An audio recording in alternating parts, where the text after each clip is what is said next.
जिसका नाम है भाषा और व्याकरण। अब आप कहेंगे मैम तो हम स्टार्टिंग से पढ़ते आए हैं, तो आइए हम इसको रिवाइज कर लेते हैं। मनुष्य अपने भावों और विचारों को अनेक प्रकार से व्यक्त करता है। आप भी मनुष्य हैं, आपके मन में भी भाव आते होंगे, बहुत सारे थॉट्स आते होंगे, विचार आते होंगे, तो आपका सब चीजों को एक्सप्रेस करने का तरीका अलग होता होगा। वह अपने हाथ पैर और सिर आदि के संकेत करके दूसरों को कुछ कहना या ना कहना चाहता है। बिल्कुल, जैसे दाएं बाएं सिर हिलाकर अथवा हाथ के संकेत से वे किसी कार्य को करने या ना करने के लिए कहना चाहता है।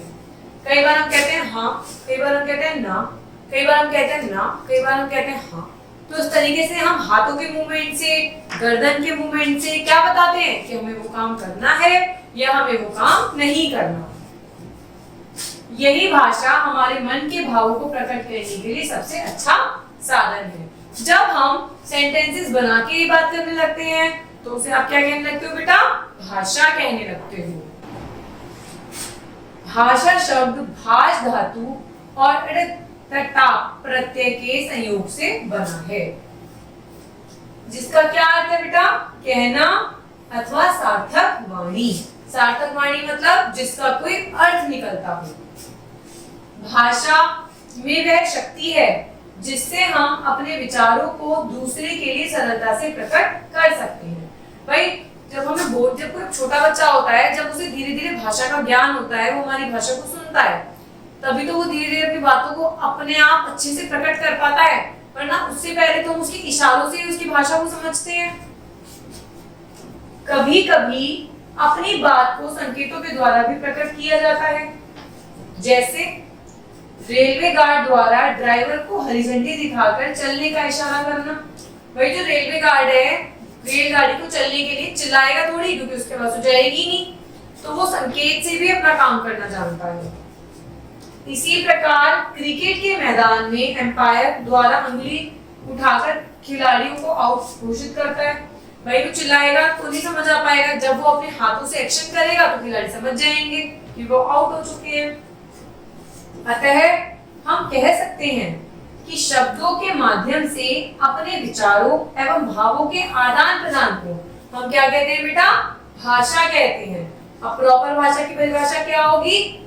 जिस साधन के द्वारा मानव अपने भावों एवं विचारों को बोलकर अथवा लिखकर प्रकट करता है, वह भाषा कहलाती है।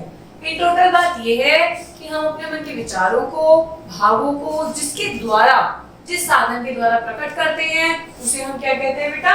भाषा कहते हैं। हमारे भारतवर्ष में अनेक प्रकार की भाषाएं बोली जाती हैं, जिनमें 16 भाषाएं संविधान में प्रमुख हैं। ये 16 भाषाएं बेटा ऐसी हैं जो हमारे संविधान में मतलब प्रॉपर लीगल है, लिखी गई हैं कि ये भाषाएं हैं, जिसमें कि पहली है हिंदी, उर्दू, संस्कृत, पंजाबी, गुजराती, कन्नड़, मलयालम, मराठी, डोगरी, कश्मीरी, उड़िया, बांग्ला, असमिया, तेलुगु, सिंधी, तमिल।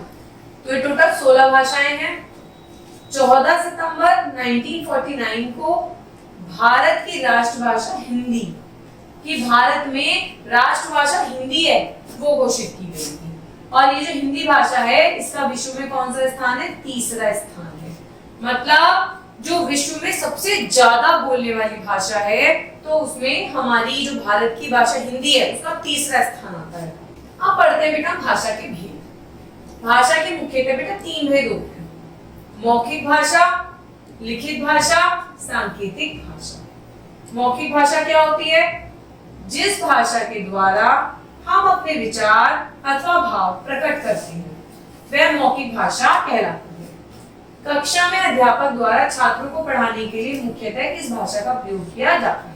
अब मैं आपको ये चैप्टर समझा रही हूँ तो बोलकर समझा रही हूँ, तो ये कैसी भाषा होगी बेटा? मौखिक भाषा होगी। मौखिक भाषा में ध्वनियों का प्रयोग किया जाता है। बिल्कुल मेरे मुंह से जो आवाजें निकल रही हैं उन्हें आप क्या कहोगे? ध्वनि कहोगे। लिखित भाषा, जिस भाषा के द्वारा हम अपने विचार तथा भावों को लिखकर प्रकट करते हैं वह लिखित भाषा कहलाती है। दूर स्थित व्यक्ति को पत्र के माध्यम से अपने विचारों से परिचित कराने के लिए इसी भाषा का प्रयोग किया जाता है। अब आपको मेरी चैप्टर जो समझा पा रही हूँ वो लिखे हुए तो समझा पा रही हूँ, तो ये कैसी भाषा होगी बेटा? लिखित भाषा होगी। इसी प्रकार परीक्षा कक्ष में प्रश्नों के उत्तर देते समय कविता, कहानी, निबंध आदि लिखने के लिए भी इसी लिखित भाषा का प्रयोग किया जाता है। जब आपके एग्जाम पेपर्स होते हैं तो आप लोग लिख के तो कॉपी शीट्स में वो चेक होती है, तभी तो आपके नंबर आते हैं। तो उस भाषा को आप क्या कहोगे बेटा? लिखित भाषा को। लिखित भाषा में हम अक्षरों का प्रयोग करते हैं, जबकि मौखिक भाषा में हम लोग किसका प्रयोग करते हैं? ध्वनियों का। अब आते हैं बेटा हम सांकेतिक भाषा पे। जिस भाषा के द्वारा मनुष्य अपने संकेतों से भावों को प्रकट करता है उसे हम सांकेतिक भाषा कहते हैं। ये हमने ऊपर भी पढ़ा था। जैसे एम्पायर क्रिकेट का अंगुली से दिखाता है कि वो खिलाड़ी क्या हो चुका है? आउट हो चुका है। तो ये कैसी भाषा हो गई? संकेत की भाषा।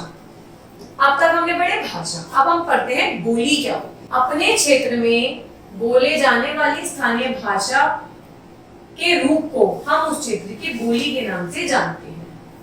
यह बोली प्रायः एक क्षेत्र तक ही सीमित रह जाती है। इसका प्रयोग सरकारी कार्यालयों में नहीं किया जाता, जैसे अवधी, ब्रज, मराठी, पंजाबी आदि। जब हम उस भाषा को अपने उस क्षेत्र के अकॉर्डिंग थोड़ा इजी वे में बोलने लगते हैं तो उसे हम क्या कहते हैं? बोली कहते हैं। पर जो हम नेचुरल लैंग्वेज में बात करते हैं, बोलते हैं, वो हम सरकारी दफ्तरों में यूज नहीं करते। लिपि ऐसे चिन्ह जिनके संयोग से भाषा को लिखित रूप प्रदान किया जाता है वह उस भाषा की क्या कहलाती है बेटा? लिपि कहलाती है। हिंदी तथा संस्कृत भाषा को देवनागरी लिपि में लिखा गया है। लिपि क्या होती है? एक कुछ टाइप के चिन्ह होते हैं जो ये बताती है कि हिंदी भाषा है, संस्कृत भाषा। अंग्रेजी भाषा की लिपि रोमन है। इसी प्रकार पंजाबी भाषा की लिपि गुरमुखी है। उर्दू और फारसी भाषा की लिपि फारसी है। तो दो भाषा की एक लिपि हो सकती है। भाषा के अंग, भाषा के मुख्यतः 5 अंग बताए गए हैं बेटा। ध्वनि, वर्ण, शब्द, पद और वाक्य। उपयुक्त 5 अंगों के संयोग से भाषा का निर्माण होता है। अब तक हमने पढ़ी भाषा, लिपि, बोली, भाषा कितने प्रकार की होती है, कितने भाषा के भेद होते हैं। अब हम पढ़ेंगे व्याकरण क्या होता है। व्याकरण का भाषा के अंदर क्या काम होता है।